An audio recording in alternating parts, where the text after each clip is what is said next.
Well, hello, folks out there in YouTube land. Got a big old show for you today. Not only are we going to talk about ESPN saying that Joe Milton's the most important player in 2023, we're going to talk about Cooper Mays' possible injury, and also we're going to go over the scrimmage they had. There's just going to be a lot in this one.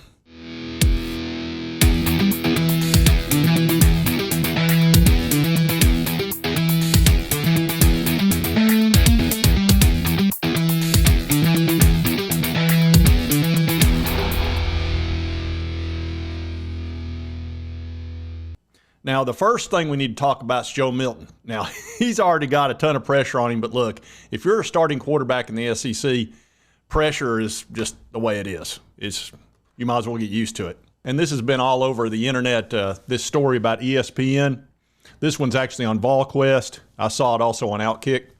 And this is by Grant Ramey. And on VolQuest, if you watch Grant Ramey, and he does a great job on basketball too. But anyway, ESPN names Joe Milton most important player in the college football playoff race. And ESPN's Bill Connolly said, it couldn't be anyone else after ranking Milton number one ahead of Penn State's quarterback Georgia's Carson Beck, Kyle McCord of Ohio State, Alabama, Tyler Buchner, which a lot of people are thinking Tyler Buchner is going to start for Alabama, and they brought him in from Notre Dame for that reason. But, I'm sure Jalen Milroe and Ty Simpson will have something to say about that. It says Milton gets a third chance to become a star after misfiring at Michigan and Tennessee in 21, Connolly wrote, and whether he succeeds or fails, whether Tennessee becomes a potential Georgia or Alabama spoiler outright SEC favorite, we'll know why. And, of course, it goes over last year where he had 10 touchdowns, 0 interceptions, and he threw for a good percentage, 65%, which that's solid. That's not Hendon Hooker numbers, but it's pretty darn good. That's well above average.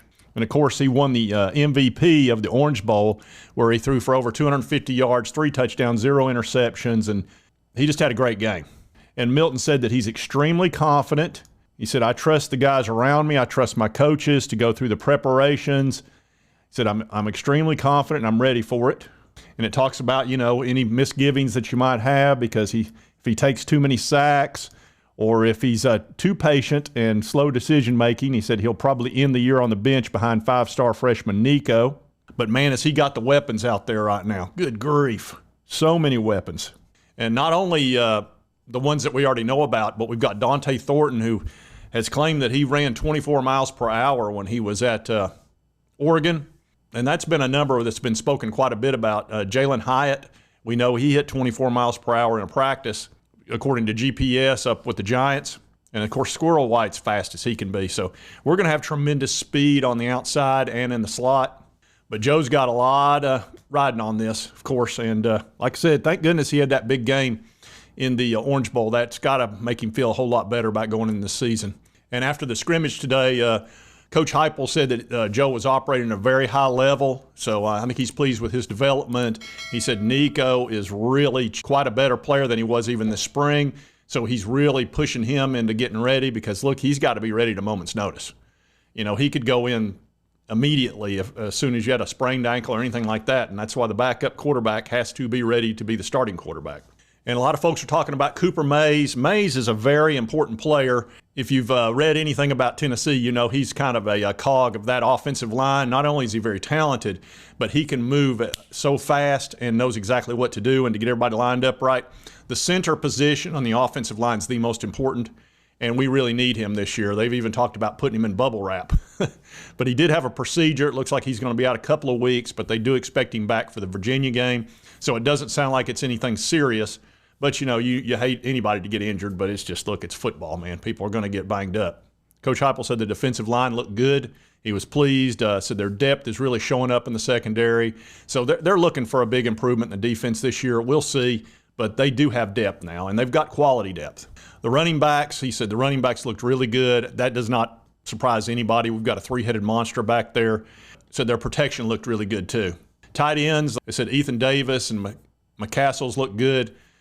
And they looked fast. And I think McCastle's actually known for his speed, and we know Ethan Davis. I think he could be great if he can stay healthy. And they also said special teams look good. So that's all good news. Granted, it's a scrimmage, but anyway, it sounds like things are going well. And you probably know as far as the running backs are concerned, Both Jalen Wright and Jabari Small have been put up for the Doak Walker Award. So we're just, man, I'm telling you, on offense, we've got so many weapons everywhere you look. It's going to be extremely difficult to stop the Vols. He ain't lying. Really, the Vols are going to have to stop themselves a lot of times, and hopefully that won't happen, and we don't have any of those 3-and-out runs. But it's going to be tough to handle the Vols. It just is, with the speed they go at and the accumulation of talent that we have at the wide receiver position, running backs, tight ends, the quarterbacks. You know, we've got 3 nice quarterbacks too. Everybody forgets about Gaston Moore. He looked great in that spring game, and I have not forgotten that. So I feel really good about our backup positions as well. You know, look, it's football. You're going to have injuries, so you'd better have backups, and they better be good in the SEC. You can't just slide by for a few games. Once you get in conference, there's none of that. So anyway, I did want to do a little update. We got a lot going on, and we're getting closer. We're just a little over 3 weeks away from the first game against Virginia. And Joe, man, I'm telling you, the guy's got a lot of pressure on him, but I think he can handle it. And hopefully Mays will be fine here in just a couple of weeks, and we can get the ball rolling. And here's the one positive of that, is that you'll be able to really work on those backups. Ollie Lane, I believe, is the guy that's set up to be backup. And also, Addison is another fella. So, you know, it'll give them time to get somebody ready. On offensive line, you definitely got to have backups. They can get nicked and bruised up pretty quickly in the SEC. And at this time, I do want to talk about today's sponsor. And I actually played Sevierville Golf Club, which is my sponsor. Yesterday, I played in a 4-man scramble, and I mean, that course is in such good shape. It was a little bit wet from all the rain, but the fairways were absolutely perfect. The greens were perfect. We shot 6 under. It's the worst we've ever played, and it wasn't the golf course's fault. It did play a little longer than normal because of the rain. I keep playing. I don't think the heavy stuff's going to come down for quite a while. But it played perfect out there, and there was no wind to speak of. So, look, if you missed a putt, it was your fault. It's just the way it was. But we finished right in between. Had we finished 7 under, we would have finished tied for first in the first flight. And if we'd have shot one shot worse, we'd have been in the second flight, tied. We played just bad enough not to win in one and not quite bad enough to win the other. So we just, sweet spot of failure is what we had. But anyway, the golf course is fantastic. They have a great 19th hole. That's where we hung out after the tournament. And they have great food and all that good stuff over there. And I was actually hitting balls 2 days ago, getting ready for the scramble. And, of course, their practice facility is fantastic. It's world-class.